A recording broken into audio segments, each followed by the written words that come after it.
You are listening to Neurosalience, the OHBM podcast.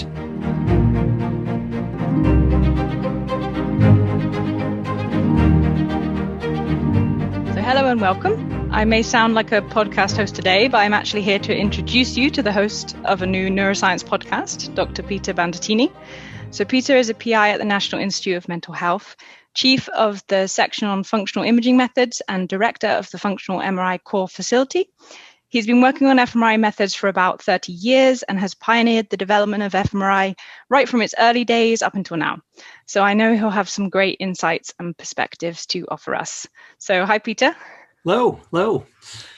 On to the new OHBM podcast, which is called Neurosalience. What made you want to set this podcast up? Yeah.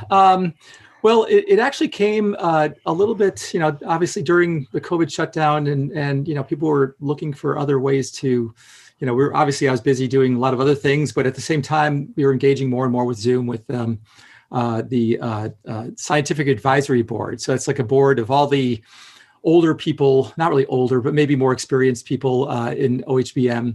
And we were talking about ways that the Scientific Advisory Board can be relevant. And one thing that came up was the interviews, the history interviews. And then one thing kind of led to another. And we thought, maybe we should have a podcast. And I was kind of enthusiastic about this. And I've had done podcasts with the NIH before.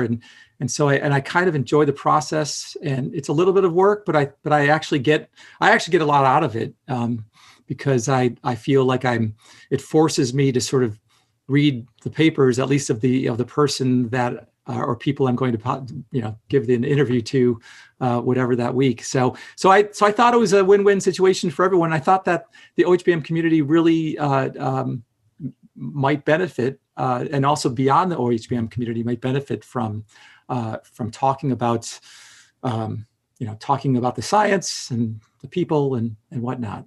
So then we just decided to get it going. Great. So you touched on the kind of audience there, I guess. So at first, maybe the intended audience is the kind of OHBM community. Is that right? Yeah. The neuroscience community in general. Right. So the intended audience is definitely the OHBM community, because we will, sometimes we sort of dig in the weeds of some of the methods and some of the applications. It's hopefully the broader neuroscience community to see what, how neuroimaging is relevant. But even I would love to sort of try to engage more and more just the general public too, to sort of get a human side to, all the science going on. So I think that's sort of the layers of audience that we're hoping to include. That's great. Yeah. And so I guess moving on what are the kind of main themes and topics you would hope to cover in the podcast? Is there a certain direction? Yeah. It sort of depends on the person being interviewed, but a lot of pretty much everything that if you go to a meeting, what do people talk about? They talk about, some of the aspects of the science, some cool new technique, some interesting application. And they might even talk about, some controversy, like in the science, like, somebody's found something and somebody's found something else. And how do we work it out? How do we understand it? But also it will touch upon, I'm hoping to touch more upon issues in doing brain imaging and doing the science, such as, for instance, when I was just interviewing Danny Bassett, and half the podcast we talked about the issue of bias in science and in terms of citations. So a lot of we'll be talking more about, for instance, women in neuroscience and in general. There'll also be discussions on another theme is sort of like the interaction between things that I find sort of intriguing is the interaction between, the vendors and fMRI, people who use fMRI. And so that's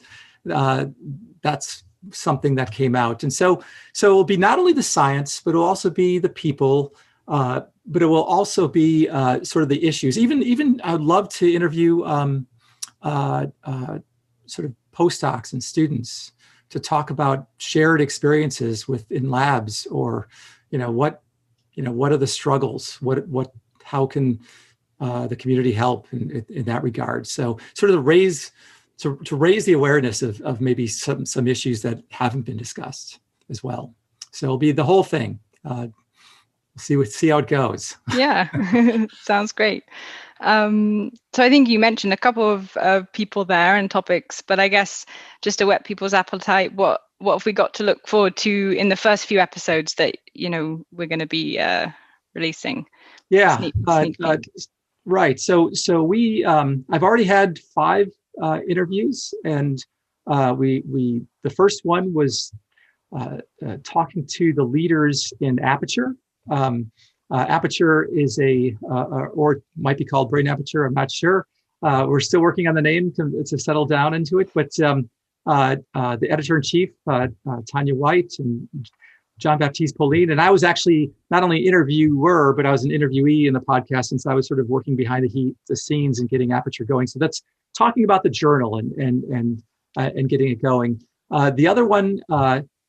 There's the second one was fMRI, the relationship between fMRI and vendors. The big question is we use fMRI, but the vendors really don't care about fMRIs because it doesn't have a clinical application yet. So it's a really interesting interaction there. And we talk with some leaders in the field there, Scott Hinks, who's at GE, Franz Schmidt, who pretty much helped invent or apply, or the current manifestation of echoplanar imaging, which everyone uses for fMRI, and also Ravi Menon, who's a sort of a similar to myself. He's sort of a physicist who uses it. And then the third one, I talked to Katie Chang, who a lot of people know, who's at Vanderbilt right now. She studies time series fMRI to pull out information from the time series. And then another podcast involved Michael Fox, who is more on the clinical side, looking at his sort of novel. We talk about a lot of things, but he has a novel sort of approach of doing lesion network mapping, how lesions overlap with networks and how they correlate with symptoms. So that was a potential clinical application of fMRI and correlation mapping. And then the last podcast, most recently, I interviewed Danny Bassett.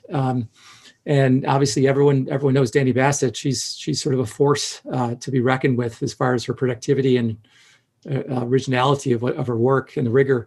But we also touched upon some of her recent work on looking at bias in neuroscience and how they did an extensive study of citations showing that there's systematically females are underrepresented, which was interesting. It was surprising to me.